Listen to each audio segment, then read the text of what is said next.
The shocking conclusion of Squid Game Season 2 left fans reeling, offering a gripping story that raises the stakes and challenges the rules of the deadly games. As the series progressed, its mix of tough moral questions and constant psychological pressure has secured its place as a global phenomenon. The ending of this season not only plunges the mystery surrounding the games deeper, but makes viewers question the actions of its characters and the twisted system they live in. Season 2 does not continue the story, but rather raises the stakes with darker secrets and intensifies the fight for survival and morality. The season ends with the strong desire of Gi-hun for justice, which comes from his guilt and anger after winning the deadly game in Season 1. His survival initially seemed like a victory of humanity over hopelessness, but Season 2 breaks down this idea. It highlights his struggles with the choices he made and the morality of ending the games. Gi-hun changes from a passive person to one who takes action, a shift that contrasts with the increasing complexity of the games. The frontman controls both the players and the game to keep his power. The story deeply looks at choice and power. The games appear to be a fair competition, tricking players into thinking they are in control. Participants can vote to stay, befriend others, and even betray some people in order to survive. But it becomes pretty obvious that such choices are fake as the season progresses. In situations where life is at stake, freedom of choice is only an illusion meant to make the system stronger. This season goes deeper into the power struggle between Gi-hun and the frontman. It shows the frontman's dark reasons and how he is both a person who enforces the rules and also a victim of the system. The frontman's past is revealed step by step, showing that he was once a desperate player who won the game and then became one of its makers. This raises questions about the cost of survival and whether anyone can truly escape oppressive systems.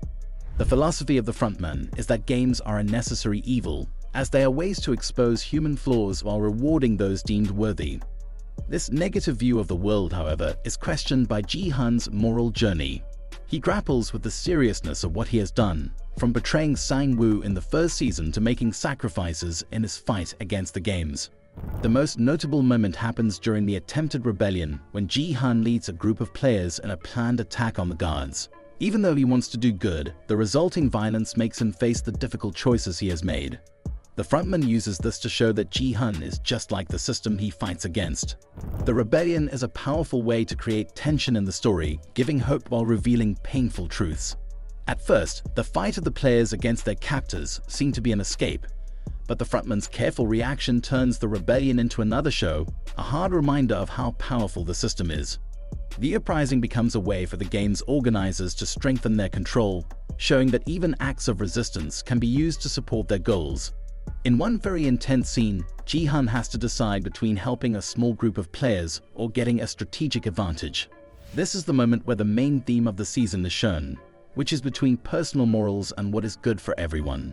Although Gi-hun's acts end up saving lives, it also helps the frontman, making it more difficult to separate being a hero from being an accomplice in wrongdoing. The post-credit scene is a teaser for the next chapter in the series.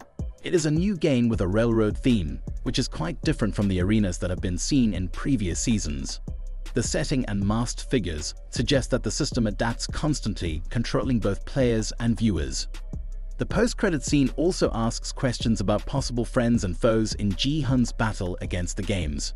Number 11. A soldier who starts to doubt her place in the system, makes the story more complex. Her inner struggle reflects Gi-hun's fight, showing how strong the games are and how hard it is to fight back against them.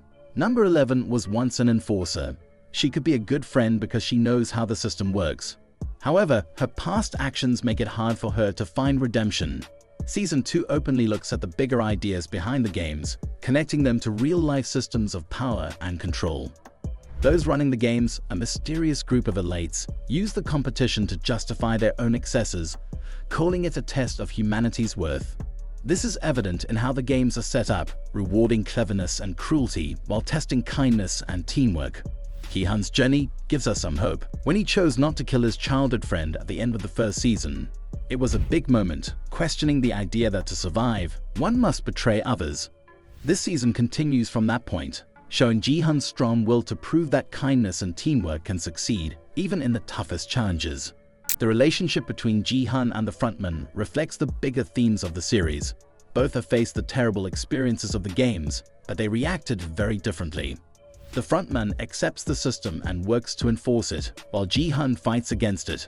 This contrast makes us think about power and how people respond to unfair systems. As the season comes to an end, the importance of the third and last season is clear. The ongoing conflict between Gi-hun and the frontman, along with signs of a bigger conspiracy behind the games, suggests a big ending for the series. New characters and alliances are being introduced, including possible traitors from within the system, which makes the story more complicated. The last moments of the season make viewers feel uneasy, highlighting the strong grip of the games and the difficulty of breaking down such a deeply rooted system. Gi-hun's battle, though motivating, is not finished yet. The post-credit scene hints that the system's influence is larger than anything seen so far. One of the most touching discoveries of the season happens during the frontman's talks with Gi-hun. These moments reveal the psychological tactics used in the game as the frontman completely breaks down Gi-hun's belief that he is morally better. By making Gi-hun choose between survival and sacrifice in various situations, the frontman shows that all players, no matter their motives, are ultimately driven by survival instincts. This is similar to the larger idea behind the games, that in extreme situations, humanity's worst instincts take over. Believing in different ideas of power and what is right and wrong, Gi-hun and the frontman start to clash. The frontman's backstory is revealed gradually, showing a tragic journey of someone who once believed in fairness, but eventually became part of the system he wanted to change. This similarity between Gi-hun's current struggles and the frontman's past builds tension and raises fears that even the best intentions can be corrupted by unchecked power. The games keep changing, with new challenges designed to exploit the player's weaknesses. The railroad-themed area shown in the post-credit scene hints at a new competition that is more dangerous and confusing, blurring the line between reality and illusion even further. This change shows how the games adapt, allowing them to stay relevant and maintain control over both players and viewers. The post-credit scene suggests that new players will arrive and the brutal cycle of the games will continue. The images of participants boarding a train and the ominous masked figures hint that the next season will explore the origins of the games and the motivations of those running them. Understanding the history of the games could provide important context about their purpose and what the elites truly want. The elites are mysterious, and their true motives are hidden. They seem to aim for maintaining their power and protecting their privileges, but their obsession with the games hints at deeper psychological needs. By making participants turn on each other and commit violent acts, the elites reinforce their belief that humans are naturally flawed and deserve to be controlled. This belief justifies their actions and allows them to maintain power over others. In Season 3, Gi-hun and his friends will face even greater dangers. Hints from the post-credit scene suggest the next season will reveal more about how the games operate and what the powerful figures behind them want, while also giving Gi-hun a chance to make his final stand. The ongoing conflict between Gi-hun and the frontman points to an intense final battle that will likely determine the fate of the games and everyone involved. What will happen next for Gi-hun, the frontman, and the many victims of the games is unclear, but one thing is certain: the fight for humanity's spirit is not finished. With rebellion beginning to take shape and cracks in the system becoming visible, the stage is set for a dramatic and unforgettable ending that will leave a lasting impact on TV. What do you think of how Season 2 ended? Throw your thoughts and hopes for Season 3 down in the comments below. Like, subscribe, and tap that notification bell for more deep dives into your favorite shows.